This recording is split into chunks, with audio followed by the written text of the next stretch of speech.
Hello, hello, hello.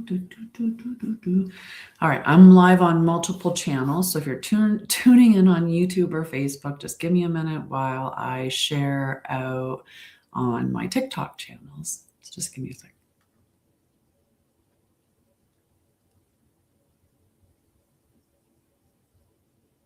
Okay. Hello. It's our lovely Wednesday. If you're in Canada, then your week was probably pretty quick. I'm not sure if they do lives in other places. I don't know. They definitely do lives in other places. I don't know if they do Victoria Day in other places, is what I meant to say. So, anyway, us Canadians did have a long weekend this past weekend. I don't know who else would have experienced one, is what I was going to say. So Wednesday may feel like, wow, this week is just flying by because, if for those of us in Canada, we've got that short week, right? So that might be what you're experiencing. Buenos dias. I just saw you. I saw you. I was just about to share it to you. Oh, hello, hello. Oh my goodness. Sometimes you just, you touch a little off from where you mean to touch, and it's just the whole new thing. Hello, hello. How are you? Good morning. Or hi, good morning. Wow. How about we try that again? It's not morning, it's evening. Crazy. All right, I'm going to continue sharing out on this channel.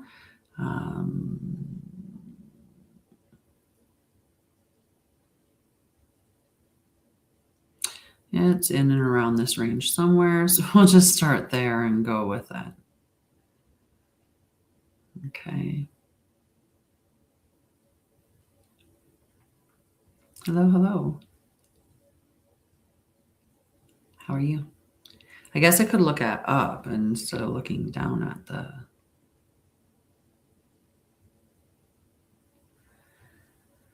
Yeah, I kind of feel like I've shared it to enough people. Realist atheist. One and done. One and done. You probably wouldn't resonate with my stuff then.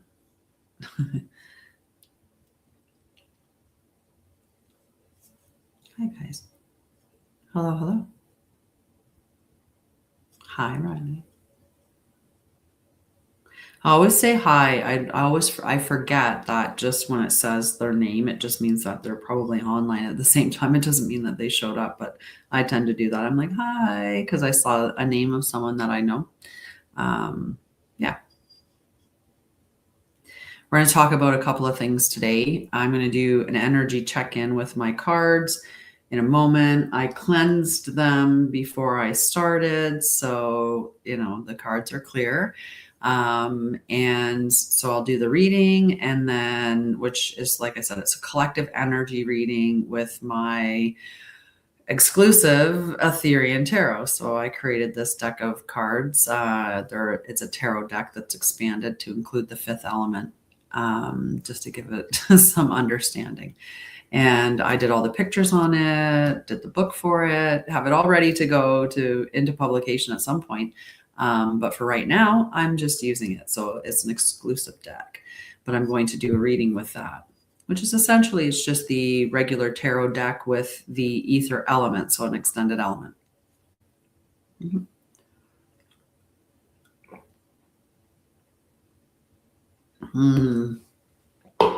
Sometimes it's just a good temperature for drinking, and you have to stop yourself from drinking too much all at once. At least I did. Yeah. So we're going to talk about some spirituality stuff, but we're going to do an energy check-in, like I said, first using the cards. So we're going to, if you're interested, stick around for that. what I'm asking, or what I'm doing, is looking at the collective energy. So you'll see that the energy can be all over the place in a lot of ways. And that's because collectively there's a lot of different energies that are going on right now. Okay. All righty. So what's going on collectively? Can I get a good message there?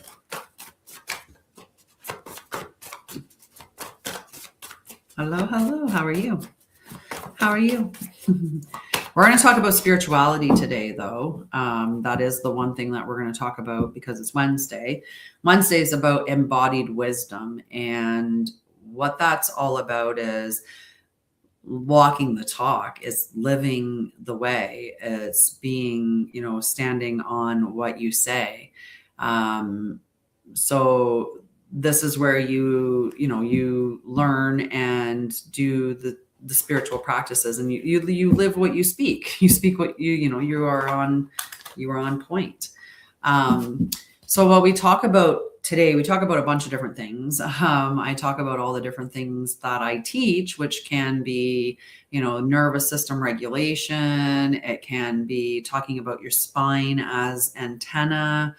I've been talking about chakras as a multidimensional system in my Christic embodiment method.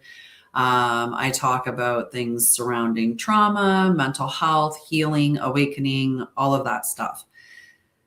And you'll notice on my channel, there's a variety of different content things that I share because, I do share things regarding tarot, or I'll share things regarding astrology under True Sidereal. That's the astrology that I use.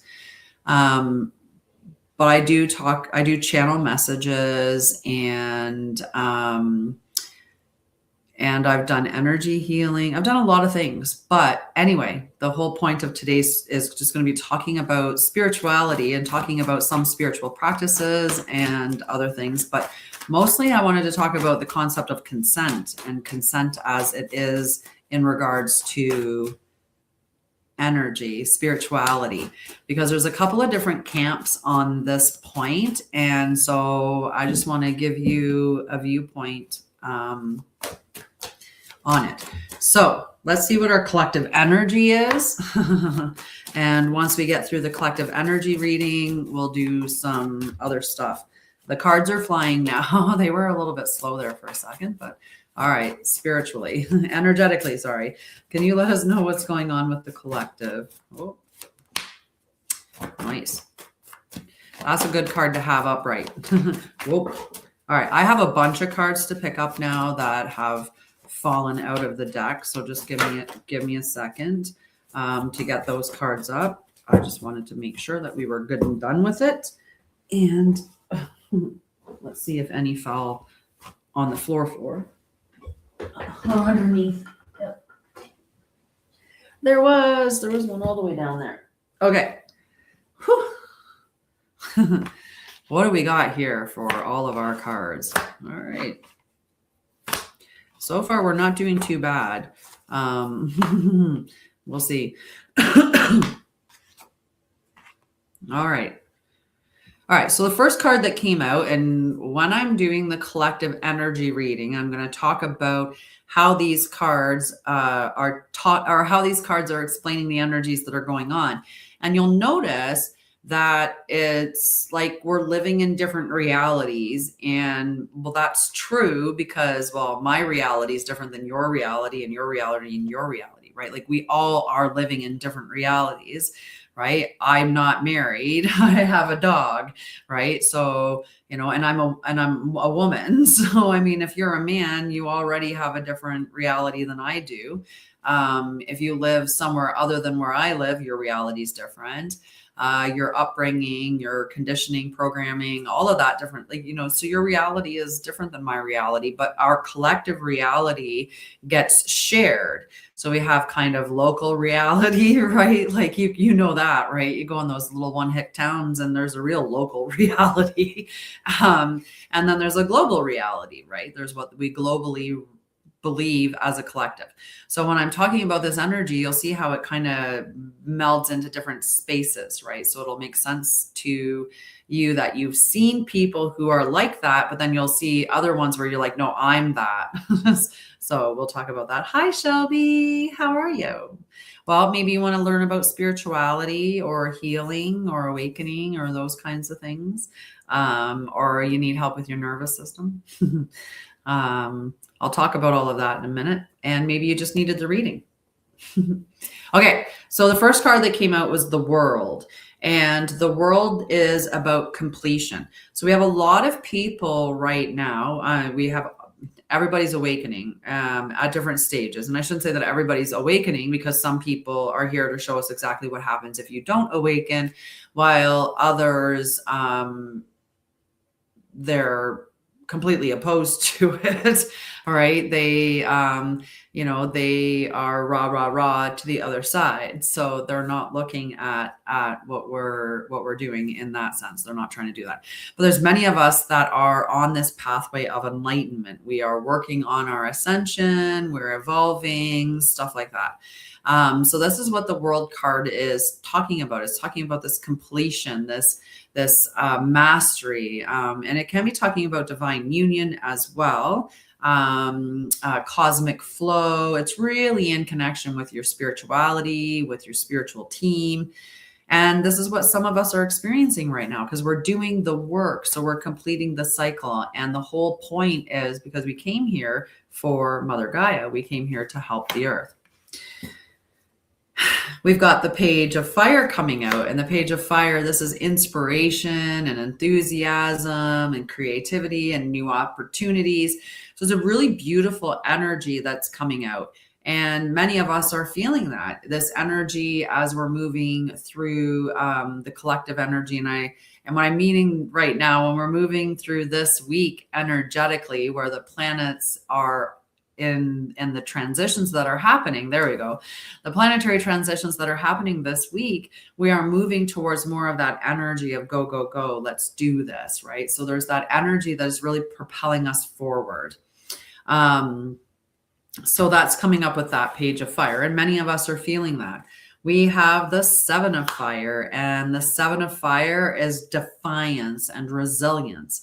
I can think of a couple of places around the world where the people are being very resilient, maybe very defiant even.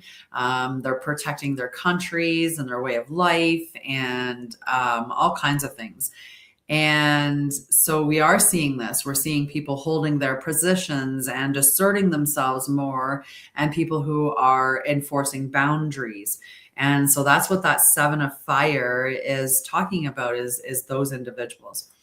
We have the Wheel, and the Wheel in the upright is speaking to destiny and change. And it's the whole concept that everything, it's a cycle, right? And we want to be rising with the cycle, not sitting in a circle and going around and around and around. So when you're seeing those patterns in your life, that's the cue. I need to do something about this particular thing. There's something in me that's bringing it to me. So it's either the way that I'm reacting to it, or a belief system that needs to change. There's something that is why it keeps getting presented to me. And so this is what that opportunity is to rise above it as opposed to remaining the same. And this is what this card is talking about, is that everything is continually changing. We are moving in cycles. So embrace the rhythm of change and just, kind of go with the flow in that way. Just trust that the changes that are happening are the changes that are necessary. We have the Three of Ether coming out, and this is about divine teamwork. This is ascended co-creation, manifestation through higher realms, and it is conscious expansion and alignment with the universe. Like, this is this beautiful energy. Many of us are doing that. I know a lot of people in the spiritual spaces who are connecting to their ancestors, they're channeling spirits, they're communicating with Mother Gaia, they're bringing ritual back. They're doing rites and stuff like that. So this is important because we are spiritual beings having a human experience. We're not meant to lift ourselves out of the physical, right? We're meant to rise the entirety of Earth in her vibration, not ascend out of her. When, we're meant to bring heaven to earth through marrying our spirits with our body. So the physical component is important. We're not meant to bypass that. So we're starting to see that more, where people are involving and doing it in an energetic capacity, where we're having those real communications with, the other side, or we're having really collaborative relationships with people that there's no competitiveness. There's none of that energy. We also have the 6 of ether coming out, and the 6 of ether, when it's coming out, is talking about this cosmic shift. And we're seeing that energetically, and hopefully we're rising with the earth, which is interesting how many circles were in this particular reading. So we're moving through this energetic gateway and leaving behind dense realities. So this is this leveling up, this moving towards peace and clarity, and there's assistance coming from the higher realms. So this is definitely energy that we're experiencing in the collective, but we're also seeing other energies as well. So on this side, we have some other energy. So we have the 2 of earth. For many of us, we're experiencing a lot of indecision. And for some, there's mental clarity. We're weighing our options, kind of thinking about what are we going to do. But we can also be avoiding our truth in that, because we know the decision that we need to make, because your body tells you the truth all the time. So if you learn to listen to your body and follow it, it's going to help you to make the right decision. And then you're not just stuck in that space of indecision, which is allowing you to avoid some truth that you need to make sense of. We had the Temperance card in the reverse, and collectively this is talking about imbalance. And there's a very clear imbalance in society right now. Between the top and the rest, right? There's a significant imbalance. This is also talking about impatience, and many of us are feeling impatient. And as the energies continue to rise, and as more and more of us awaken and the frequency of the earth rises, more and more people are going to be impatient. They're going to feel themselves being irritated. So there's going to be a lot of extremes that we're seeing in society right now too. There is many people who are resisting the flow. There's lots that are doing overindulgence, and they are completely disconnected from higher guidance. So this is energy that we're seeing as well. I mean, I know that I'm over on this side in this energy, but this is definitely the energies that we're seeing. We have the 10 of air, and the 10 of air is usually the card where you've made the decision that enough is enough. You've been stabbed in the back enough times, or you've been lied to enough times, or the manipulation has happened enough times, and you finally say enough is enough and you walk away, and it's just a clear letting go. But in this situation, when it's reversed, it's about resisting letting that go. And many of us it's almost like holding on to, what we see as the current way that we're living. And so many are holding on to that, even though that's not even the right or the healthy way, right? So we're holding on to something that's not even good for us. It talks about like difficulty in letting go. And many of us do. We hold on and we hold on and we hold on. And it's like, oh my gosh, if we had to just let go, how much easier we would have made it for ourselves, because we were clinging to things that weren't even aligned with us, right? We'd have, maybe I did it before, have unhealthy relationships and sit there and hang on to it anyway, even though I knew it wasn't healthy. But that's what we do on our healing journey. So there's this holding on to pain and delaying the inevitable that's coming up with the 10 of air as well. And you can see that in society that many are doing that. Buenas noches. I'm glad you didn't show up earlier, because I thought that you had, and I said hello, but I thought I said date I said good day instead of good night. So I'm glad that you showed up when I could say it correctly.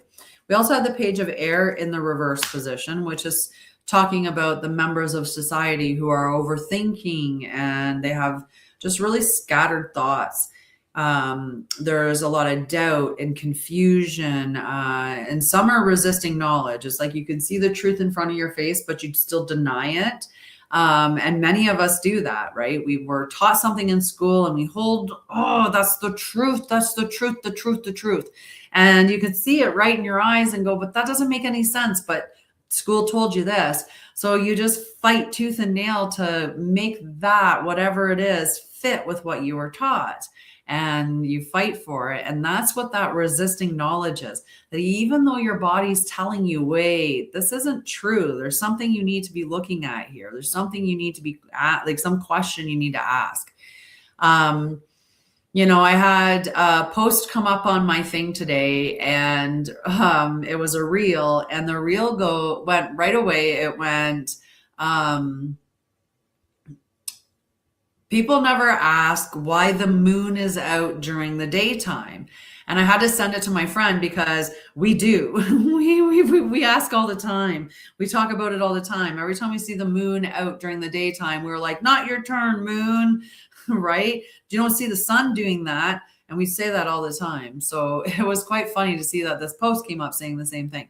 But that's what we mean about questioning things, right? If that should be something that we question and go, why is that? Why is that? And why can't they explain it in a way that makes sense, right? And we're meant to question those things because that's how you find out what the truth is or what's not the truth, right? And then we have the Seven of Water come out. And the Seven of Water, this is about confusion and avoidance and indecision. It's about illusionary thinking, escapism, and difficulty making choice. And you can see where a lot of people in society are doing those very things. And hopefully you're not one of them. But there is a lot of avoidance, right? When we think about when the information came out and then like nothing's happened with it. And instead we have another thing happening and another thing happening and another thing happening. And it's like, when is it going to stop? And when do we get back to where there's accountability, where somebody takes responsibility, right? And instead it's just another thing and another thing and another thing and another thing. And so accountability never gets held because we're all confused, and that's the point. Right? There's just this, so many of us are just escaping reality because it's almost like, what's the point? Right? What's the point of being checked in when we're like, right? I mean, I don't know. I have my own company. So I show up my own company every day and I run a nonprofit, and the nonprofit is helping the homeless. So, I do those things, but I don't know how I would be going. I don't know how. I don't know. Like when it comes to just showing up and continuing to show up in a system that's completely broken, like ours is. It's weird. It's crazy. So what I wanted to talk about today, besides this, was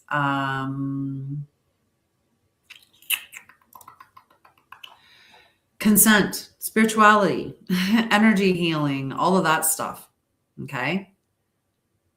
So I had a conversation today. There's a content creator that I see her stuff coming up on my stuff, and she's Christie's Healing Playground or something, and her actual handle's Christy_healing_corner, I believe.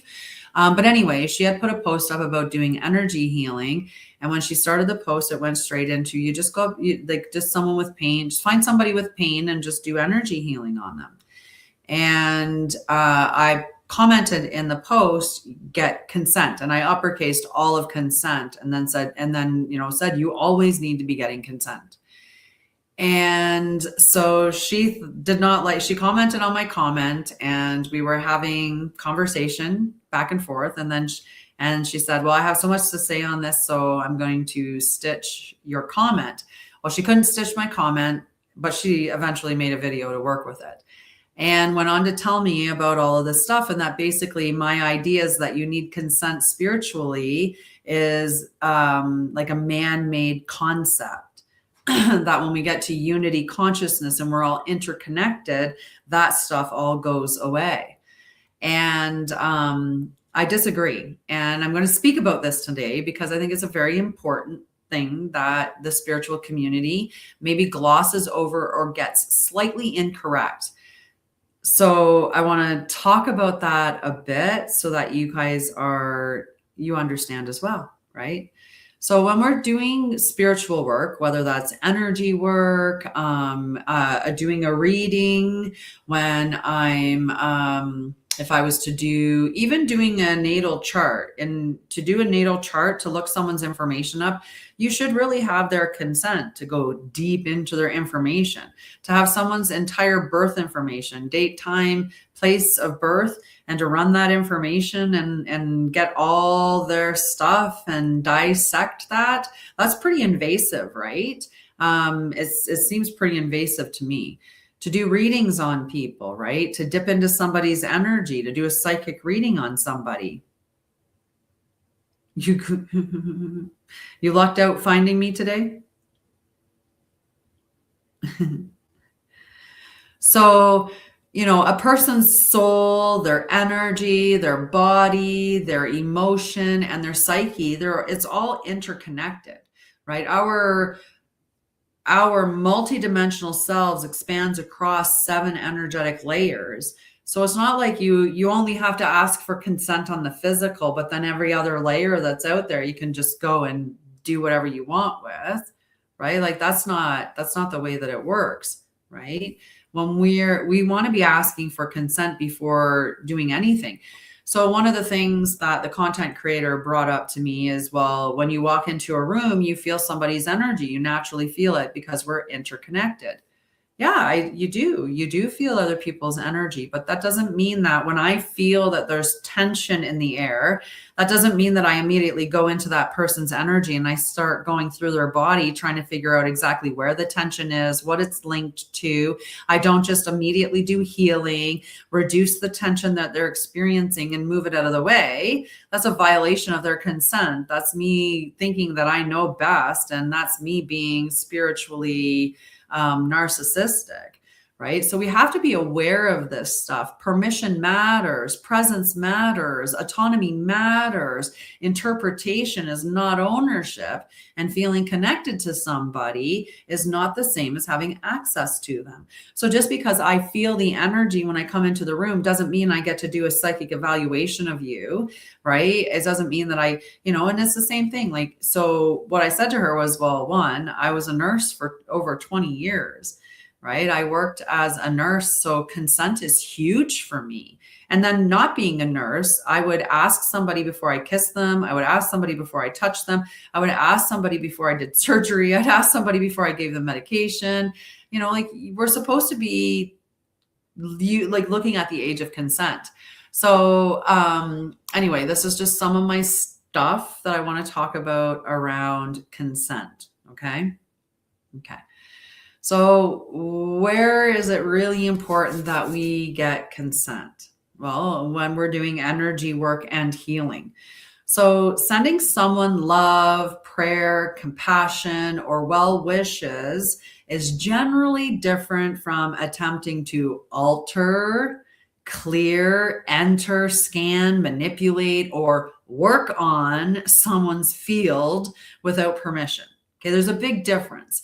And not only this, I want to clarify, when you're praying for somebody, you are supposed to be praying to God, the higher power, right? Prime source, whatever your name for the almighty creator of all, right? You're praying to that for that person, but the almighty is what decides what ends up happening for that person. So like, it's different than me determining to just heal somebody without asking for their consent. The other thing that we have to understand is that pain is a huge and like very powerful impetus for change, right? If I take away somebody's pain, then what gives them the energy or the urge to change anything, right? Because pain, you can have a sore shoulder and you can be sitting there going, oh yeah, it's just a baseball injury. Meanwhile, it's because for your whole life, you felt like you had to be responsible for your mother's emotions. And so anytime that your mom is upset or is feeling something, you start to feel that responsibility and you start to ache in your shoulder. You don't understand the mechanisms or know to work on it because somebody decided, hey, that person's got a sore shoulder. He's got pain. I'm just going to heal it for him. Right. And you can, so I wanted to talk about this. Like, this is a very important thing. Like, we need to be ensuring that we're getting consent. It doesn't matter whether you're doing energy healing or you're being a nurse and you're doing healing. It does not matter. Right. When we're doing energy work and healing, we need their consent. So many practitioners hold the view that I can offer healing into the highest good, but the person's system chooses whether to receive it, and that preserves agency. But the problem is we have to be reminded of the fact that it's a physical experience that we're having right now. I love you. Thank you so much, because I know what you just did. So thank you. Thank you. I see you. I see you. All right. So problems begin when someone claims authority over another person's soul, when they take the ability to override their will, right? It's free will. We have free will. We cannot be overriding that. When somebody says that they have exclusive access to them, or they feel like they're entitled to intervene because they believe that they are more awakened or they know what's best, right? Like I said, that's spiritual narcissism. And that can be very spiritually coercive is what it is. So in the age of discernment, make sure that you get consent. That's the way that it should be. Another time when you should be getting consent is when you're doing psychic readings or you're doing an energetic scan of somebody. Now, when you walk in the room and you feel the energy in the room and it's really tense, you can cut it with a knife, whatever it is, that's different. You walked in the room, you felt the energy. You're not scanning into it. You're not saying, where is it coming from? What is it? Who's got it? Like, you're not dissecting the energy. You've just received the energy as you went into that space.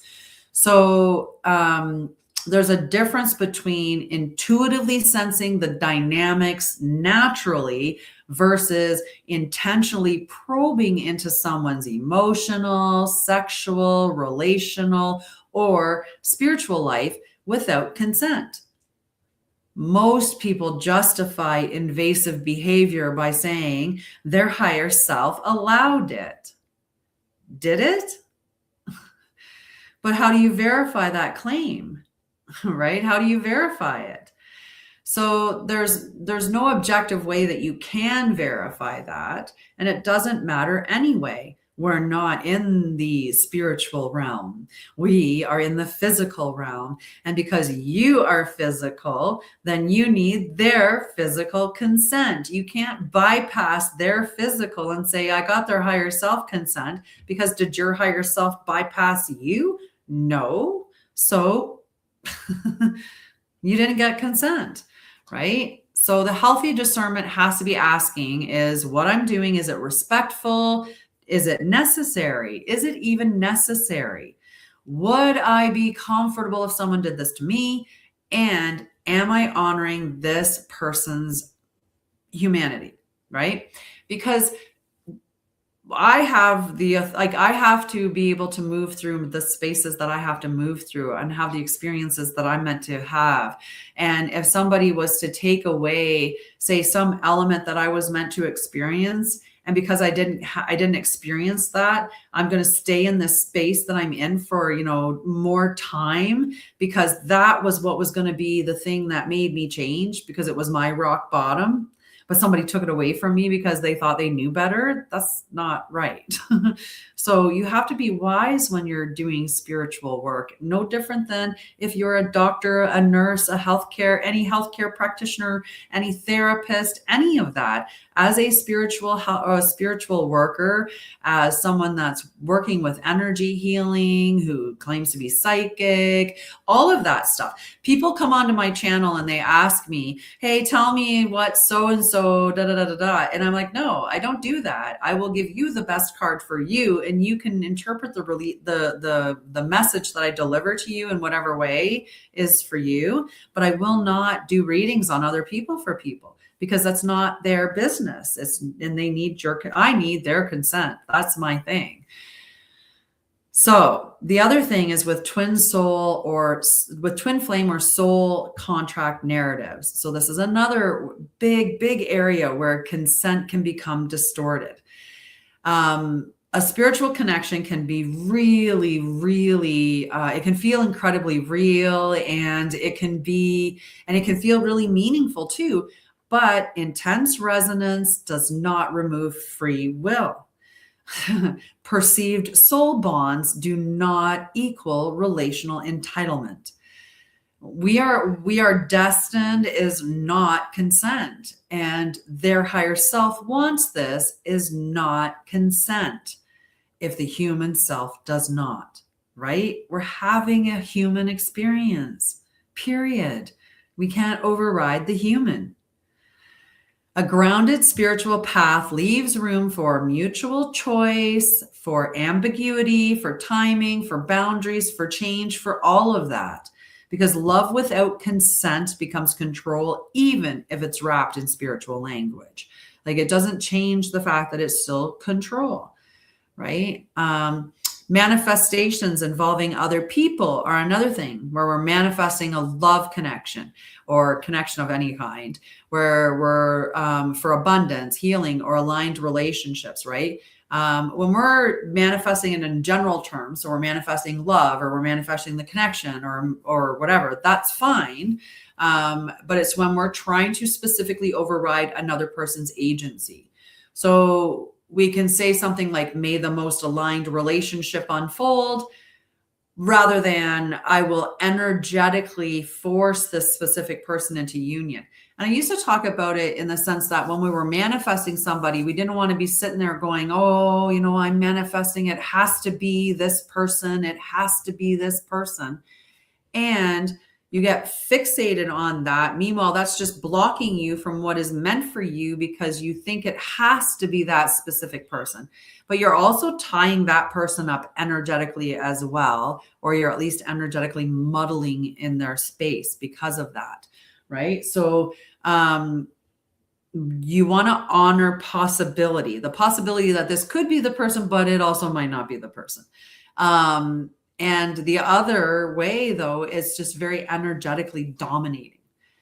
So we are interconnected. Absolutely, we're interconnected. We influence each other constantly through nervous systems, through emotion, attention, intention, behavior, environment, and collective consciousness. Like, we are interconnected through all those different spaces.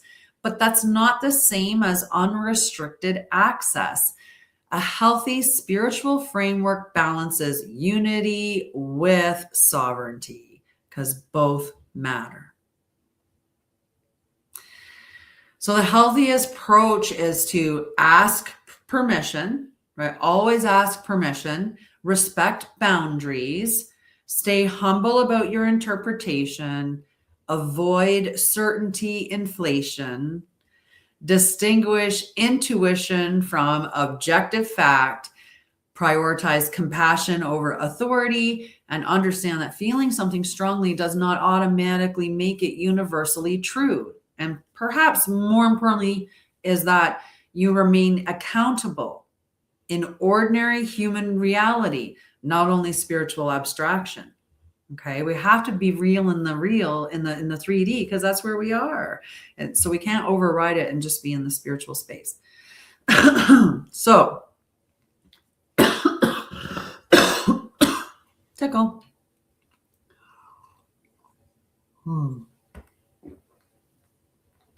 So Instead of asking if you are spiritually allowed to do this, it's better to ask, is what I'm doing going to increase freedom, clarity, dignity, agency, and love for everyone involved, right? And, and that cuts through a bunch of stuff much differently. So it's like we have to be having these conversations right now, right? It's extremely important that we are. Right. And, I hope that you align with that concept, right? That it's important that we have consent. So spirituality does not remove human responsibility. Often one of the most important things to understand is this: spiritual experiences do not exempt people from ethical behavior. Someone can meditate daily, channel information, feel energy, have intuitive gifts, experience altered states, and feel profound connection to source, and still project, manipulate, violate boundaries, misunderstand their perceptions, misuse influence, or cause harm intentionally. Awakening does not automatically equal maturity. And this is one of the biggest blind spots that are in modern spirituality right now. The higher self said yes problem. This is one of the most dangerous loopholes. Example, your soul already agreed to this, or your higher self wanted this healing. I was guided to intervene. Spirit told me we were meant to be together. I accessed your records and received information about you, or I can feel your energy wants this, even if your human self resists. The issue is there is no objective verification method for these claims. This creates an ethical problem of people unintentionally or intentionally bypassing visible consent by appealing to invisible authority. So if the embodied human being says no, that matters. No matter what, that matters. Even if someone genuinely believes they received spiritual guidance, humility and consent are still essential. Projection is extremely common in spiritual spaces. People often mistake longing for destiny, attraction for soul recognition, nervous system activation for divine union, intuition for certainty, and symbolic experiences for objective fact. Humans are meaning-making beings. We love to make meaning. We make meaning with everything. So when spirituality enters the picture, emotional intensity can become amplified and interpreted cosmically. And that doesn't mean that those interpretations or those experiences are fake, but it just means that the interpretation requires discernment. And without grounding, projection can become obsession, savior complex, spiritual superiority, dependency, paranoia, or energetic enmeshment. And energetic boundaries are real. Many spiritually sensitive people genuinely feel the emotions from others, the atmosphere in rooms, relational tension, intuitive impressions, and collective emotional states. But sensitivity does not create entitlement. Being empathic is not permission to analyze people without consent, to invade emotional privacy, to scan others inclusively, to attach spiritually to strangers, or to override boundaries because energy says otherwise. A spiritually mature person learns sensitivity must be balanced with restraint. So if you're somebody that's an empath, learn your boundaries, because that's one of the most powerful things that you can do for yourself and for others. Right? You don't need to be tying yourself up in other people's energy if you don't want to, and you don't need to, and you shouldn't, because consensually you shouldn't, right? Unconditional love does not mean boundarylessness either, right? And this one is really, really important because many of us are taught that you love everyone, you stay open, transcend ego, dissolve separation, and avoid judgment. And we just become these love everybody, love everything, joy and bliss, all happy, happy. Oh, no, it's just so sweet and wonderful, right? This is what but that's distorted, and distorted interpretations of these teachings can make people tolerate manipulation and coercion, abuse, energetic intrusion, and unhealthy attachments. Because healthy spirituality recognizes compassion and boundaries can coexist, forgiveness and distance can coexist, and unity and sovereignty can coexist. So you can love someone deeply and still say, no, stop, not now, do not access me this way, I do not consent. You don't have to give people every bit of your information, right? You don't have to tell everybody everything about you. You are allowed to have secrets.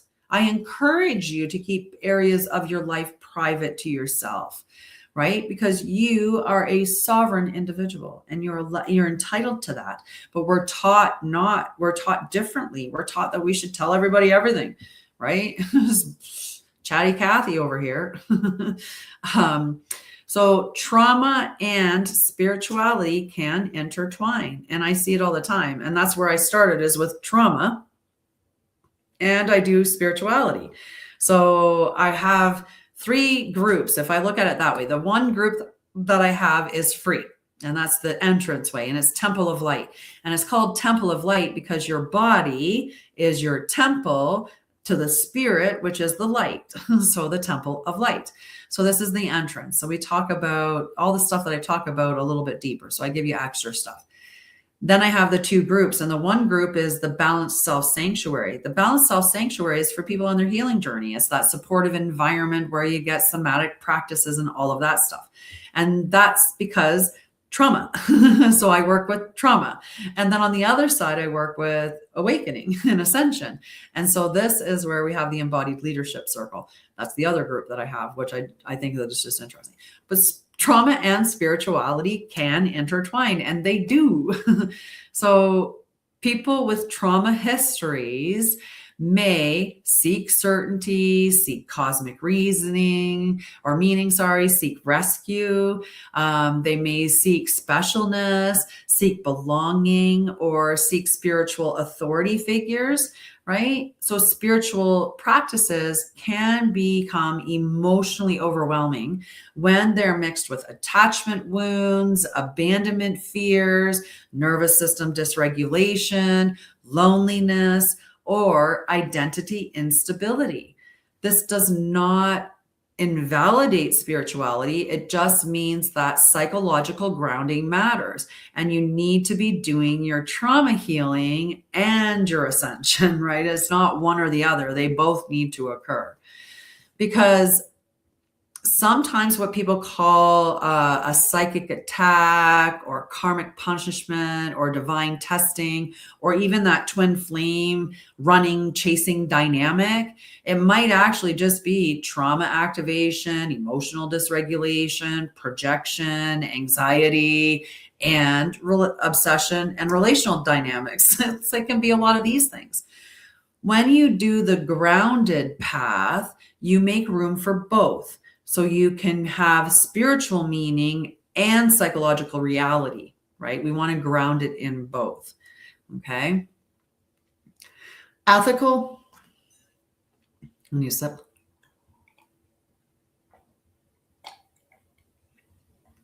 ethical spiritual practice requires humility. A spiritually ethical person will ask permission, they will admit uncertainty, they will avoid inflated certainty, they will avoid making themselves the ultimate authority, they will respect free will, they will encourage discernment, they will welcome questions, stay accountable, and avoid dependency dynamics. One of the clearest red flags in spiritual practices is only I know the truth, or if you disagree, you're unconscious or you're not awake or you're whatever, right? And I have seen this so much in the spiritual community as actually just like shocking sometimes. And I shouldn't be shocked. I shouldn't. But, like where people just like they say the most unhinged things on social media, all the while claiming to be spiritually enlightened and, like, well, I'm Arcturian and I'm this and I'm that. And I'm just tired of all these stupid people and they just get me so frustrated, and they go into this dynamic. And you're just like, wow, and you're enlightened. Okay, congratulations, yay for you, right? So we see that out there in the community. We see all of these people pretending to be something that they're not, or not standing on their words, or like I said, where people, are talking in different terms about consent, and that somehow because we're interconnected, that on the spiritual plane we can bypass consent but we're not on the spiritual plane. Let's just get back to the dimension that we're in, like the current physical dimension that we're in, and work on the physical level, because it has to be on the physical level to be embodied. Okay. Then we have group dynamics and spiritual influence, because we have communities where they can unconsciously create pressure around conformity. And I saw this because I put down on her post about asking for consent before doing energy healing, which she took that I was super passionate and super locked in man-made, constructs and all this other stuff, and blinded by blah, blah, blah. The comments that she made, but she encouraged her followers to assess my energy and to respond. And so she turned it into a conformity thing and a group think, and, basically like pitchfork mentality. So to me, that just automatically altered the way that I had perceived her from before anyway. Right. But that's a part of it, as we get into these communities and we unconsciously create pressure to conform, or to be always in a high vibrational state, to be constantly in agreement with each other, or, with the leader of the group, that there's some spiritual hierarchy, or there has to be this loyalty to leaders, and a suppression of any of the discomfort that you're feeling.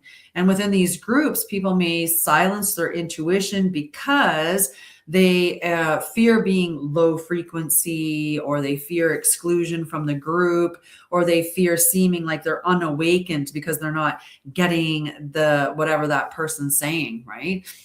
And, and so this is why consent culture matters in spirituality as well. It's extremely important, because people need to feel safe to question, to pause, to decline, to leave, to disagree, to change their minds without punishment or shame. Because are we not healing here? Are we not evolving? Are we not ascending? And if we are, then we need to be doing those things, right? And we need to be honoring that in others.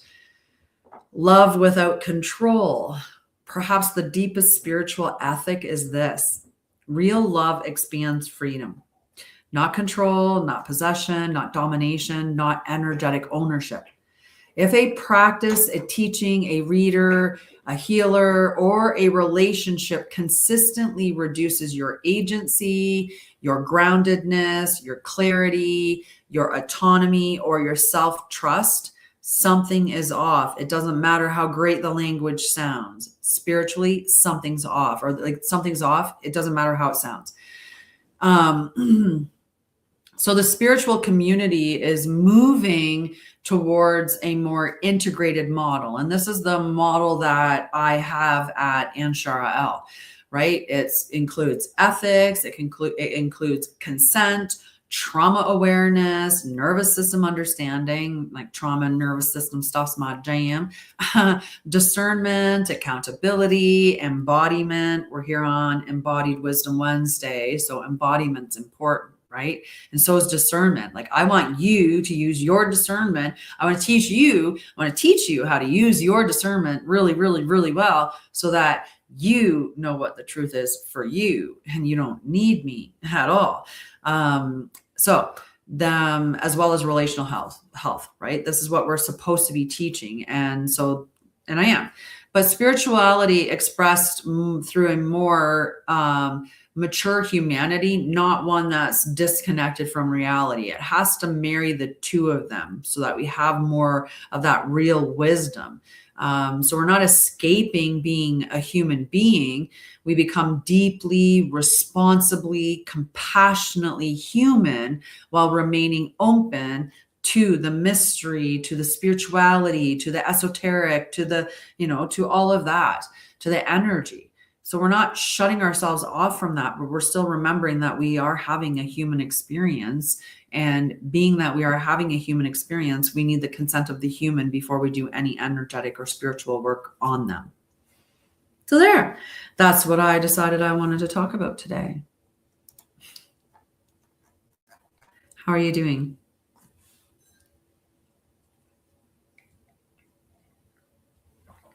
Alrighty.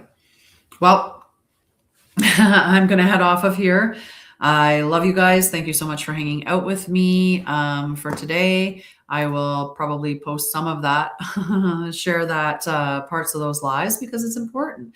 It's important for us to remember to get consent, and that we are supposed to be working ethically and morally. We're supposed to be responsible.